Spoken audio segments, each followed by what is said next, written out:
Hola, muy buenas tardes, mi nombre es Víctor Carrillo. En este video hablaré sobre algunos puntos importantes de la criminología crítica según Alessandro Barata. Antes que nada, la criminología crítica es entendida como aquel movimiento no tan homogéneo del pensamiento que busca la construcción de una teoría materialista, conceptos e hipótesis elaborados en el ámbito del marxismo.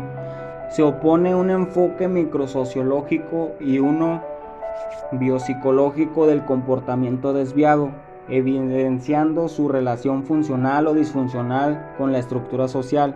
Según Alessandro Barata, señala que la criminalidad no es una realidad ontológica de determinados comportamientos y de determinados individuos, sino que se revela más bien como un estatus asignado a determinados individuos por medio de una doble selección. En primer lugar, la selección de los bienes protegidos penalmente y de los comportamientos ofensivos a estos bienes considerados las figuras penales. En los últimos tiempos, el derecho penal se convirtió en el objeto de estudio principal de la criminología crítica, por ser un instrumento injusto, desigual, reproductor de desigualdades, creador de más problemas respecto a los que resuelve. La criminología crítica ha propuesto reducir el derecho penal. Así como el realismo de izquierda, se debe regresar al análisis de las causas del delito. Para los que propongan esta teoría, la pobreza no es el único factor para la comisión de un delito, sino que existen otros factores como el individualismo y la competitividad. La concepción de Alessandro Barata de la criminología crítica puede ser presentada de la siguiente manera. Como lo dije anteriormente, la criminología crítica es una teoría materialista de inspiración marxista. De manera consecuente, con su filiación marxista, la criminología crítica considera que el fenómeno de la desviación solo puede ser analizado en el contexto de la estructura socioeconómica históricamente determinada en que se produce. Las teorías criminológicas que no analicen el fenómeno de la desviación en el contexto de la estructura socioeconómica en que se produce deben de ser rechazadas porque no han comprendido la esencia misma del fenómeno estudiado. La estructura socioeconómica de los países en que se ha desarrollado la criminología crítica corresponde al capitalismo tardío, en el cual impera el consenso sino el conflicto. No impera el consenso sino el conflicto. En efecto, en la sociedad capitalista tardía existe una lucha de clases de naturaleza política entre una clase subordinada y una clase dominante. Para proteger y perpetuar su posición favorecida, la clase dominante ha elaborado el derecho penal, el sistema de justicia penal, tribunales y cárceles y la estructura actual del sistema educativo. Por este motivo, el derecho penal abstracto y concreto castiga de preferencia los comportamientos típicos de las clases subordinadas. En consecuencia, y a pesar de las investigaciones indican que todas las personas cometen delitos, las cárceles están pobladas mayoritariamente por miembros de clase subordinada.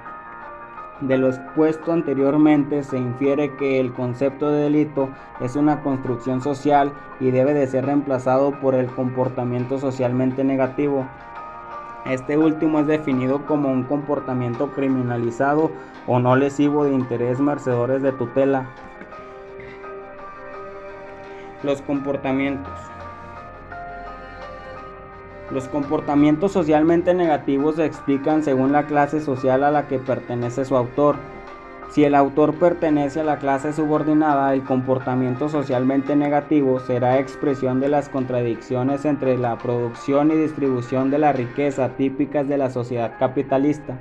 Si el autor pertenece a la clase dominante, implicada principalmente en los llamados delitos de cuello blanco, el comportamiento socialmente negativo se explica por la relación funcional entre los procesos legales e ilegales de la acumulación de capital y la relación de estos con la esfera política.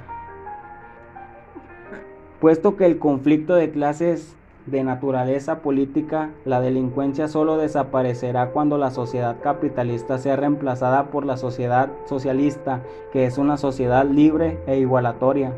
Entre tanto, corresponde aplicar un derecho penal mínimo en el marco de una política criminal de las clases subalternas cuyas características son las siguientes: despenalizar la mayor cantidad posible de los comportamientos penalizados actualmente que corresponden a comportamientos típicos de las clases subordinadas.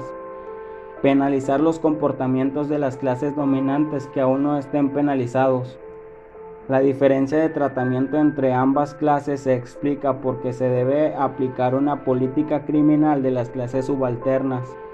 Disminuir la utilización de la cárcel. En este contexto se propone reemplazar las sanciones penales por sanciones administrativas o civiles, privatizar conflictos, incorporar sanciones alternativas, ampliar formas de suspensión condicional de la pena, de la libertad condicional, de ejecución de la pena en semilibertad, de permisos de salida, etc.